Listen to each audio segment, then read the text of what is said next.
Hello नमस्कार दोस्तों, मेरा क्लासेस में आप सभी का एक बार से फिर से स्वागत है। दोस्तों, मेरा क्लास के माध्यम से जो नोटिफिकेशन आज हम लेकर आए हैं वो नोटिफिकेशन आप देख सकते हैं कि राज्य शहरी आजीविका मिशन मध्य प्रदेश से आए हैं और ये दीनदयाल अंत्योदय योजना के अंतर्गत आती है, जिसमें 2 पदों पर भर्ती निकली हुई है और वह पद है तकनीकी विशेषज्ञ, सिटी मिशन मैनेजर और सामुदायिक संगठन। जी हाँ दोस्तों, तकनीकी विशेषज्ञ और सामुदायिक संगठन 2 पदों पर भर्ती निकली हुई है, जिसमें यदि आपने किसी विषय पर, जी हाँ दोस्तों, यदि आपने किसी भी विषय पर स्नातक मतलब ग्रेजुएशन कंप्लीट कर रखा है और साथ में DCA PG DCA कर रखा है तो बिल्कुल आप इसमें आवेदन कर सकते हैं। तो दोस्तों, इसके अलावा आपकी फ़ीस कितनी लगने वाली है और आप इसका आवेदन कब से लेकर कब तक कर सकते हैं, इन सब की जानकारी हम इस वीडियो के माध्यम से बताने वाले हैं। तो दोस्तों, आगे बढ़ने से पहले हम आपको रिक्वेस्ट करना चाहते हैं कि यदि आप हमारे चैनल पर नए हो तो प्लीज़ हमारे चैनल को जरूर सब्सक्राइब कर लेना, क्योंकि हम आपके लिए लेटेस्ट से लेटेस्ट हर विभाग की, हर डिपार्टमेंट की आपके लिए लेटेस्ट से लेटेस्ट इन्फॉर्मेशन लेकर आते रहते हैं। तो दोस्तों, जरूर सब्सक्राइब कर लेना और हमारी वीडियो आप तक सबसे पहले पहुँचे उसके लिए बेल आइकन पर भी क्लिक कर देना। तो दोस्तों, चलते हैं हम आगे की। तो दोस्तों, हम इसके ऑफिशियल नोटिफिकेशन पर आपको लेकर आए हैं और आप देख सकते हैं कि दीनदयाल अंत्योदय योजना राज्य शहरी आजीविका मिशन मध्य प्रदेश अंतर्गत तकनीकी विषय सिटी मिशन मैनेजर एवं सामुदायिक संगठन के रिक्त पद हेतु संविदा भर्ती नियम निर्देश 2021। जी हाँ दोस्तों, ये संविदा भर्ती है और संविदा के तहत इसमें 2 पद निकले हुए हैं। एक तो है आपका तकनीकी विशेषज्ञ और एक सामुदायिक संगठक। जी हाँ दोस्तों, 2 पद पर भर्ती निकली हुई है, जिसमें आप ये कैटेगरीज वाइज आप देख सकते हैं कि टोटल कैटेगरीज वाइज जो भर्ती है वो आपको यहाँ पर देख सकते हैं कि पदों की संख्या 69, वो तकनीकी विशेषज्ञ सिटी मैनेजर की जो भर्ती है वो टोटल 69 पद के लिए निकली है और साथ में सामुदायिक संगठन है 460। तो इस तरीके से टोटल भर्ती यहाँ पर आपकी देखने को मिल रही है और उसमें कैटेगरीज वाइज भी आपको देखने को मिल रही है कि जनरल कैटेगरी के लिए यहाँ पर तकनीकी विशेषज्ञ की जो 18 वैकेंसी है, साथ में इसमें सामुदायिक संगठन के लिए 124 भर्ती है और साथ में ST कैटेगरी के लिए यहाँ पे 14 है तकनीकी विशेषज्ञ के लिए, और इसके बाद सामुदायिक संगठक के लिए 92 पोस्ट की भर्ती निकली हुई है। तो जहाँ पे अलग अलग तरीके से यहाँ ओपन भर्ती भी है और फीमेल की भर्ती है। और इसके बाद नीचे स्क्रॉल करके हम देखते हैं कि हमारी जो शैक्षणिक योग्यता है वो शैक्षणिक योग्यता आप देख सकते हैं कि हम शैक्षणिक योग्यता का और अनुभव, तो पद है तकनीकी विशेषज्ञ और सिटी मिशन मैनेजर और दूसरा पद है सामुदायिक संगठक। तो यहाँ पे तकनीकी विशेषज्ञ संगठन के लिए जो अनिवार्य शैक्षणिक योग्यता है आपकी, वो आपका master of social work SSW अथवा एवं मास्टर ऑफ आर्ट्स MA अर्थशास्त्र एवं समाजशास्त्र अथवा master of business administration MBA एवं मान्यता एवं चौथे नंबर पर उक्त तीनों शैक्षणिक योग्यता में से किसी एक के साथ मान्यता प्राप्त विश्वविद्यालय से कंप्यूटर में DCA PG DCA होना अनिवार्य है। जी हाँ दोस्तों, ये 3 दे रखे हैं, ऊपर से 3 में से कोई भी एक आपने कर रखा है और साथ में यदि आपने DCA PG DCA कर रखा है तो बिल्कुल आप इसमें आवेदन कर सकते हैं तकनीकी विशेषज्ञ सिटी मिशन मैनेजर के लिए। साथ में सामुदायिक संगठक की जो भर्ती है उसके लिए जो आपकी शैक्षणिक योग्यता है वह किसी भी शासकीय मान्यता प्राप्त संस्थान से स्नातक व किसी मान्यता प्राप्त विश्वविद्यालय से कंप्यूटर में DCA PG DCA उत्तीर्ण है। मतलब आपने किसी भी विषय पर ग्रेजुएशन कंप्लीट कर रखा है और यदि आपका DCA PG DCA है तो बिल्कुल आप इसमें आवेदन कर सकते हैं। ये सामुदायिक संगठन की हम बात कर रहे थे। अब आपको आरक्षण की बात करें तो आरक्षण रोस्टर अनुसार महिला उम्मीदवार उपलब्ध न होने पर उसी प्रवर्ग के पुरुष उम्मीदवारों से पदों को भरा जा सकेगा। पहली बात तो ये महिलाओं के लिए ज़्यादा बताया गया है इसमें, यदि महिला उम्मीदवार नहीं होती है तो उसी कैटेगरीज के पुरुष इसमें आवेदन कर सकते हैं। और अभ्यर्थी मध्य प्रदेश राज्य परिसीमन से बाहर का है एवं आरक्षित श्रेणी का है तो वह इसी स्थिति में अभ्यर्थी का आरक्षित श्रेणी यदि मध्य प्रदेश के अधिनियम के तहत मान्यता प्राप्त है तो उस अभ्यर्थी को आरक्षण का लाभ दिया जाएगा। ये तो आरक्षण की बात थी दोस्तों। अब हम आपको आगे लेके चलते हैं।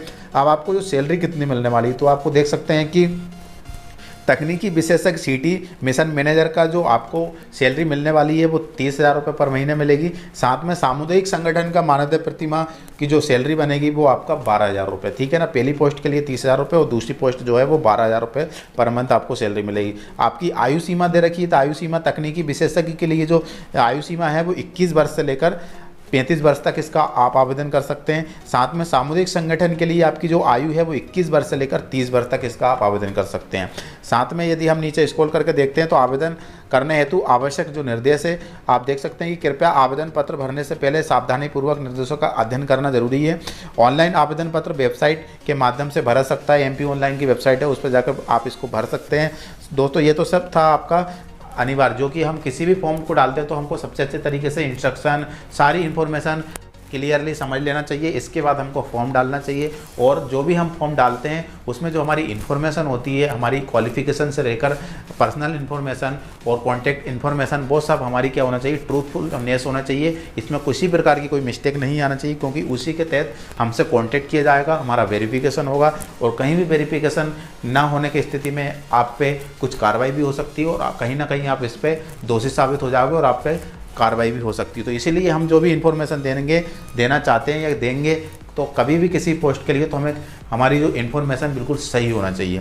साथ में पद के लिए निहरता, तो यहाँ पे देख सकते हैं निहरता के किसी अभ्यर्थी की ओर से अपनी अभ्यर्थिता के लिए किन्हीं भी साधनों द्वारा समर्थन अभिप्राप्त करने किसी प्रकार से, ये तो आपके लिए कुछ काम का नहीं है दोस्तों। जो हम यहाँ पे नीचे स्क्रॉल करके देखते हैं तो यहाँ भी शारीरिक और मानसिक रूप से स्वस्थ ना पाए जाने पर, मतलब ये तो आपके लिए क्या है कि ये एक इंस्ट्रक्शन दे रखा है कि किसी प्रकार से मेडिकल अनफिट है आप, तो आप इसमें आवेदन नहीं कर पाएंगे। कोई भी आपके अंदर डिसेबिलिटीज़ नहीं होना चाहिए, परमानेंट डिसेबिलिटीज़, तो इसके तहत आप है और अपने आप को अभी स्वस्थ समझते हो तो बिल्कुल आप इसमें आवेदन कर सकते हैं। साथ में दस्तावेज़ का परीक्षण, मतलब आपका वेरिफिकेशन, दस्तावेज सत्यापन के समय अभ्यर्थी के मूल दस्तावेज का सत्यापन किया जाएगा।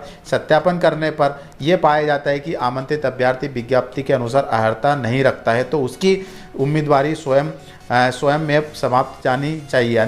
अंतिम चयनित अभ्यर्थी द्वारा प्रस्तुत दस्तावेज का संबंधित संस्थाओं से सत्यापन कराया जाएगा।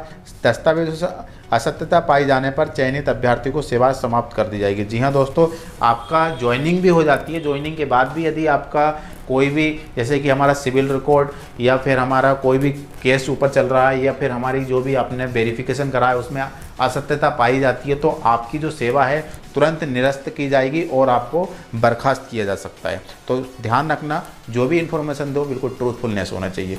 साथ में महत्वपूर्ण निर्देश आपके पता ही है आपको क्या करना है। महत्वपूर्ण निर्देश फिर भी बता देते हैं। विज्ञापन अनुसार निर्धारित योग्यता की पूर्ति करने वाले इच्छुक अभ्यर्थी अपना आवेदन दिनांक तक भरे जा सकते हैं। मतलब आपको 8 अक्टूबर से लेकर 27 अक्टूबर 2021 तक इसकी लास्ट डेट है दोस्तों, ध्यान रखना। 8 अक्टूबर से लेकर 27 अक्टूबर 2021 तक इसका आप आवेदन कर सकते हैं। इसमें मेंशन नहीं किया गया है, लेकिन मैं आपको बता रहा हूँ कि 27 अक्टूबर तक इसकी लास्ट डेट है दोस्तों। साथ में आप यहाँ पे नीचे स्क्रॉल करेंगे तो यहाँ पे भी कुछ नहीं है देखने को। फिर के परीक्षा केंद्र, जी हाँ दोस्तों, आपकी जो परीक्षा होने वाली है इसके तहत तो आपकी जो परीक्षा कौन कौन से सेंटर पे होगी, मध्य प्रदेश के जिले क्रमशः भोपाल, इंदौर, उज्जैन, जबलपुर, ग्वालियर, सागर एवं सतना में आयोजित होगी। आपकी जो परीक्षा होने वाली है वो यहाँ की आपकी 1, 2, 3, 4, 5, 6 एवं 7 7 सेंटर में आपकी कहीं ना कहीं जो 7 सेंटर आपको जो आसपास लग रहा है वहाँ पे आप सेंटर चूज़ कर सकते हैं और आप इसमें एग्जाम दे सकते हैं। साथ में 11वें नंबर परीक्षा हेतु किसी भी श्रेणी के अभ्यर्थी को यात्रा भत्ता की पात्रता नहीं होगी। मतलब आने जाने का कन्वेंस जो भी रहेगा वो हमारा खुद का होगा, सरकार इसमें कुछ नहीं हस्तक्षेप नहीं करेगी और ना ही आपको कोई भत्ता मिलने वाला है। साथ में 12 नंबर पर आप देखेंगे कि यदि किसी व्यक्ति को ऑनलाइन परीक्षा में समतुल्य अंक प्राप्त होते हैं तो निम्न बिंदुओं को प्राथमिकता का आधार माना जाएगा। कभी कभी ऐसा होता है दोस्तों कि बहुत से कैंडिडेट के मार्क्स सेम आ जाते हैं, ठीक है ना, या ज़्यादा नहीं आते तो 2 लोगों के कोई किसी के भी सेम आ जाते हैं, तो उसमें से कौन को अहमियत दी जाएगी, ठीक है ना, उनमें से कौन को चूज़ किया जाएगा। तो जहाँ पे उनको बताया गया है कि यदि किसी यहाँ पे अधिक आयु वाले उम्मीदवार को प्राथमिकता दी जाएगी। मतलब इसमें यदि 2 कैंडिडेट के सेम मार्क्स आते हैं तो उसमें अधिक आयु वाले को प्राथमिकता मिलेगी। साथ में 3 नंबर पर जन्म तिथि भी समान होने पर हाई सेकेंडरी परीक्षा में अधिक अंक प्राप्त करने वाले उम्मीदवारों को प्राथमिकता दी जाएगी। जैसे कभी कभी किसी का क्या होता है कि दोनों की डेट ऑफ बर्थ सेम है, तो दोनों की डेट ऑफ बर्थ सेम है तो क्या स्थिति बनेगी, जिसके मार्क्स सबसे ज़्यादा है उसको प्राथमिकता मिल जाएगी। 3 नंबर पर आपको दिया है कि आयु व हायर सेकेंडरी के प्राप्तांक भी समान होने की दिशा में हाई स्कूल परीक्षा में अधिक अंक प्राप्त करने वाले उम्मीदवारों को प्राथमिकता मिलेगी। मतलब आयु व हायर सेकेंडरी का मतलब आयु भी सेम है और हाई सेकेंडरी के जो मार्क्स है वो भी सेम है, तो फिर 10th क्लास के अकॉर्डिंग मार्क्स देखा जाएंगे। 10th क्लास में जिसके भी मार्क्स ज़्यादा होंगे उसको प्राथमिकता मिल जाएगी। अब आपकी जो परीक्षा का सिलेबस है, तो परीक्षा का सिलेबस आप देख सकते हैं कि विज्ञप्ति पदों से संबंधित विषय में अधिकतम 65 अंक आपको मिलने वाले हैं। इसके बाद 15 अंक आपके कंप्यूटर तथा शेष 20 अंक आपका एनालिटिक रीजनिंग सेक्शन मैथमेटिक्स और quantitative section GS section English grammar section total 100 question व 100 अंकों का होगा। जी हाँ दोस्तों, आपका टोटल क्वेश्चन आएंगे जिसमें से 65 अंक आपके विषय से संबंधित रहेंगे, 15 अंक आपके कंप्यूटर से रहेंगे, 20 अंक आपका एनालिटिक रीजनिंग सेक्शन में मैथमेटिक्स से आएंगे और इसके बाद जो अलग पूरे टोटल मिलाकर आपके हो जाएंगे टोटल 100 मार्क्स।